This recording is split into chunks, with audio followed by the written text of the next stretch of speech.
nagsuka siya. Hindi ko alam yung dahilan. Katapos ko silang pakainin kahapon ng umaga. Mga ilang minuto lang ata yun o isang oras. Napansin ko naglalaglagan. Diyan, naglalaglagan. May tumutunog.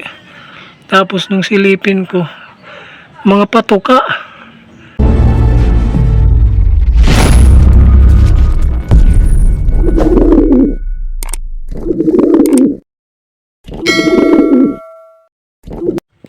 Yo! Shinobi Pigeon TV nagbabalik ulit.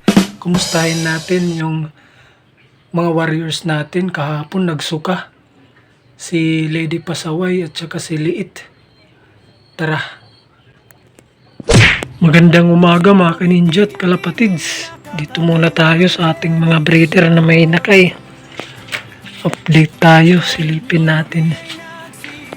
Oo, malalaki na oh. Ganda naman. Malalaki na. Asan yung ayun? Yung isa. Malalaki na. Ilang araw na lang. Pwede nang iwalay to. Dito na. Alaan, ba't nalaglag yun? Dito nasuksukan na natin tong dalawang to. Ba't ka nalaglag doon sa labas ng ano? Dito naman. Malaki na rin.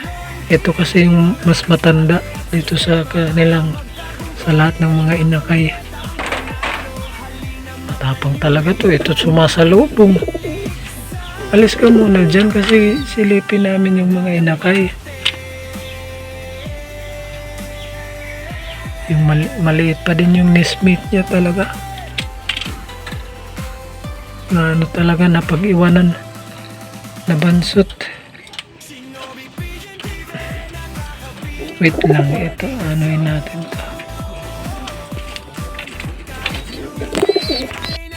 Ayun, binalik natin sa kanyang pugad. Nalaglag, nandun na sa likod. Nilipat ko dito tong tapang. Nakakainis pag ano, kukuha ka ng inakay, ito yung sasalubong sa'yo.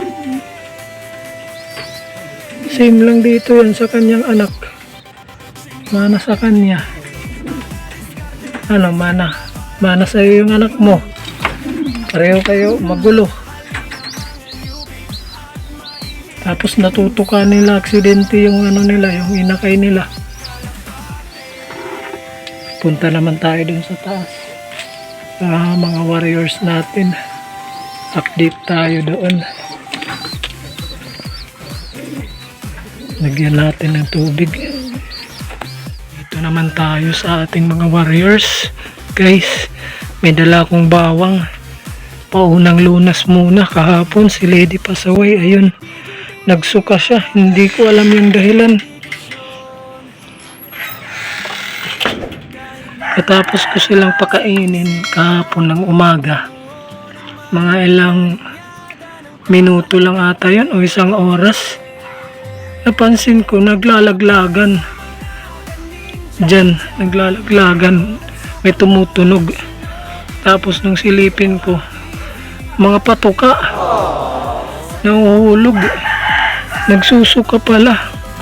Suka ng suka. Halos lahat ng kinain niya kahapon isinuka niya. Tapos makikita nyo meron siyang green na ano, hipot oh. Sa tingin nyo may tama ba to? May tama ba tong ibon natin? Inoobserbahan ko mula kahapon. Hindi ko muna pinakain kahapon ng hapon. Ngayong umaga pinakain ko konti lang. Kaya inoobserbahan ko masigla naman. Yun lang yung ano, nagsuka kahapon. Tapos ito naman si Liit. Dahil magkatabi nga sila, isa silang kulungan. Siya naman din nagsuka. Kaya pinaghiwalay ko na. Mga ilang minuto lang, siya naman yung nakita ko na nagsuka. Kaya nabahala na agad ako. Ito naman si Kak, hindi ko ito nakita na nagsuka kahapon. Pero hindi ko alam kung ano yung kung ganon din ba yung sitwasyon niya, kasi hindi ko na monitor yung ganon din yung ipot. Oh, naku, mga ka-ninja, kulay berde din, same doon. Pero minsan kasi yung kulay berde na yan, dahil sa wala silang kinain at stress.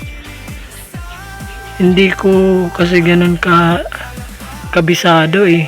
Kaya magtatanong ako sa inyo, mga ka-ninja kalapatids, kung may tama ba tong mga warriors ko. Kaya yung gagawin ko, paunang lunas ko muna itong bawang na lang muna, bibigyan ko sila tig-isa. Balik kulang pa to, mag-slice ako ng isa. Ito naman, maganda naman yung yung aura. Parang wala namang problema sa katawan. Ganon din itong dalawang to. Maayos naman. Yung pinagtaka ko lang talaga, nagsuka. Kaya inisip ko baka nakakain doon sa labas nung pinaronda ko sila. O nakainom kasi umulan kahapon nag-uulan kahapon. Baka nakainom ng tubig dyan sa mga alulod ng bubong. Ang ginawa ko kahapon, baka nalason, binigyan ko muna ng asukal. Wala muna akong binibigay na kung ng mga gamot kagad, kasi inoobserbahan pa lang natin, baka wala naman sakit nakakain lang ng masamang pagkain o lason. Kaya inano ko ng asukal. Ngayon inoobserbahan ko pa to sila. Yun yung natin, yung kondisyon nila, green yung ipot, pero ngayon hindi na nagsuka. So ibig sabihin okay na to sila. Yung na lang, yung ipot na lang kailangan mabalik sa buong ipot at hindi kulay green. Ito yung update natin ngayon, araw ng Lunes, mga ka-ninja kalapatids. Kahapon to sila bigla nagsuka. Ito hindi ko to nakita na nagsuka. Ito siliit lang, tsaka ito. Parang sabi ko, bilis naman na anuhan. Magkatabi kasi sila dyan, doon si Lady Pasaway sa taas, nagsusuka. Yun, tapos na natin bigyan ng bawang. Bali si Lady Pasaway, si Lit, at binigyan ko na rin pati si Kak.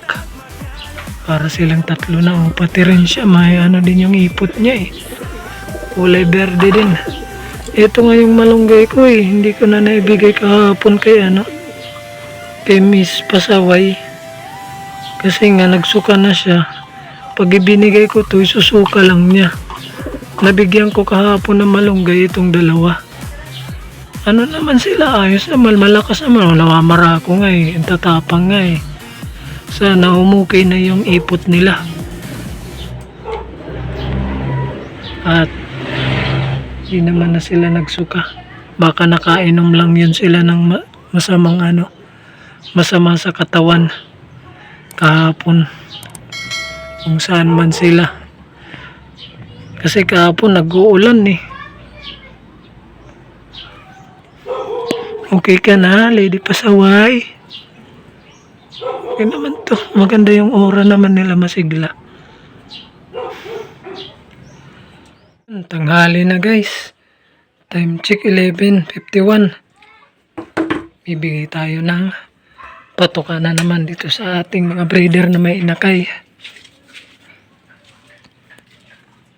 Naririnig ko kasi kanina yung mga inakay. Ang ingay nila. Humihingi ng kain.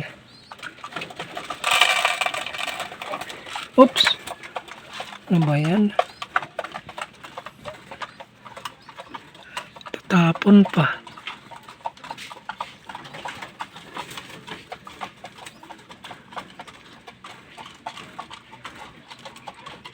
Yan, maya dagdagan natin ng tubig. Refill tayo ng kanilang tubig.